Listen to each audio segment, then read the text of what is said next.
Welcome to Wellness Wednesdays with Robin, where we are empowering you with knowledge and amplifying your voice so you can take the lead in your wellness journey.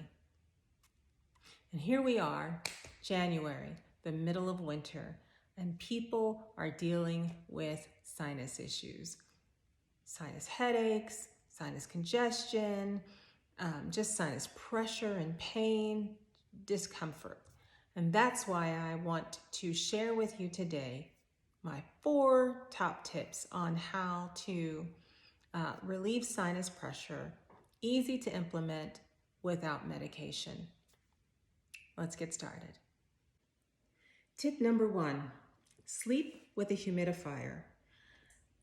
The dry heat from our heating units wreaks havoc on our sinuses, and I don't need to tell you that, we all know that.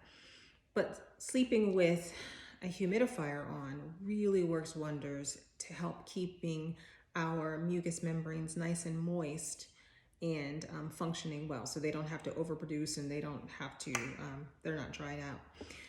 This humidifier that I got, I used our FSA dollars to get, and also has a little insert in it where you can stick VapoPads in, which I also buy with FSA dollars.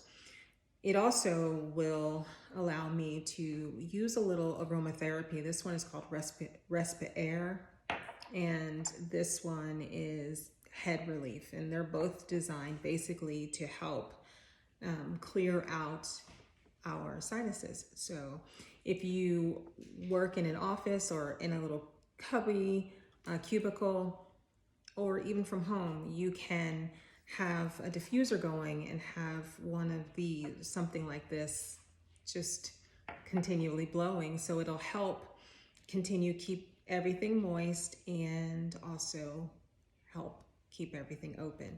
So use a humidifier. Okay, so for tip number 2, I had to take my glasses off. So all you need for this tip are 4 fingers, right? And so what you're gonna do, generally when you have that sinus pain and pressure, you can feel where it is. And so what we're gonna do is we're gonna put pressure on the pressure. So you're gonna take those 2 fingers. You can do one side at a time, or you can do both. If you only need to do one side, just do one side. But I'm gonna demonstrate with both. So you're gonna, at the bottom of your nose, you're gonna take those 2 fingers and you can kind of move them around. You're looking for the spot where you can feel the pressure, right? And when you find it, you're just gonna sit there, you're gonna apply some pressure for about 30 seconds to a minute, even longer if it's pretty bad. Okay, so you're gonna hold it there, and then you're gonna move up just a little bit. You can even drag your fingers up so that you can see if you have any more pockets in there. Wherever it feels good, you'll feel the pressure, you want to stop there. You might even hear the pressure being relieved in your ears. You might hear it in your sinuses. Like I can actually hear that in my sinuses. All right, so you want to hold it, and you will move up. You go to the bridge of your nose. Okay, hold it for a minute, go up. This is where you want to go to 1 finger, right? You want to go up to kind of right between the eyes and apply pressure there. Okay, and then you want to go up to the beginning of your eyebrows. Again, don't be afraid to move around and find that point of pressure, because that's what's important. And you want to grab your eyebrows and pinch them. Again, it looks kind of wacky, but it feels so good.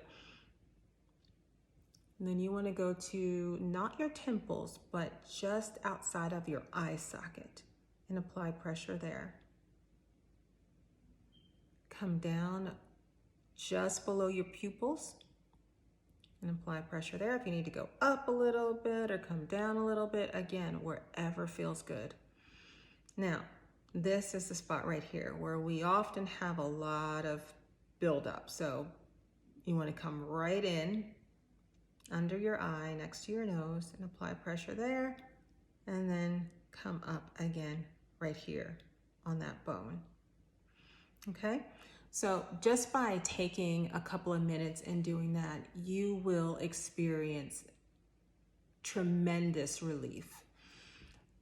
You will want to wait for about 5 minutes, but after that, you will probably experience some drainage. You will experience just a clearing, and no medicine involved. Okay, that's tip number 2.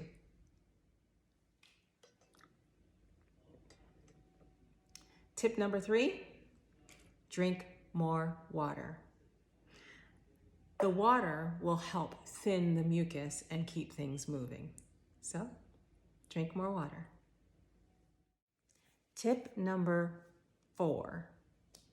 This one's a doozy for some people. I know it wasn't easy for me. So what I found for myself is one of the reasons that I was having so much discomfort in my sinuses was because of food sensitivities. Yes, sometimes if we need healing in our digestive system, foods that we ingest, foods that we eat, can trigger an immune response. And that immune response can be centralized. It could be the bloating, it could be the gas, it could be the discomfort in the stomach area, or it could be decentralized. It could be really anywhere. It could be joint pain, it can be headaches, it can be a sore throat, it could be sinus pain, it could be sinus headaches, it could be migraines. So if you find that you are experiencing what feels like chronic, like it does not stop, continual sinus discomfort and pain, you may want to look to your diet for answers. There might be a sensitivity that you are experiencing to something that you eat commonly. Maybe, if you eat eggs every day, that's a common irritant. It could be a dairy sensitivity, or it could be gluten sensitivity. It could be chicken. It could be anything. So if you look at your diet, you consider whether or not there's something that you eat often, you might want to consider giving it a break for 3 to 4 days to a week and see if you have any relief of any symptoms of discomfort in your body.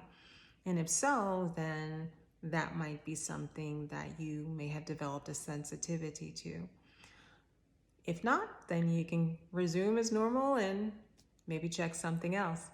So that is just something to think about. We will talk more about food sensitivities, food intolerances, and food allergies in a future Wellness Wednesday. But for now, we've got our 4 tips to sinus relief. Number 1, sleep with a humidifier. Number 2, apply pressure to the pressure. Number 3, drink more water. And number 4, check your diet for food sensitivities. Okay, I hope this helps. I'll see you next Wednesday. Until then, be well.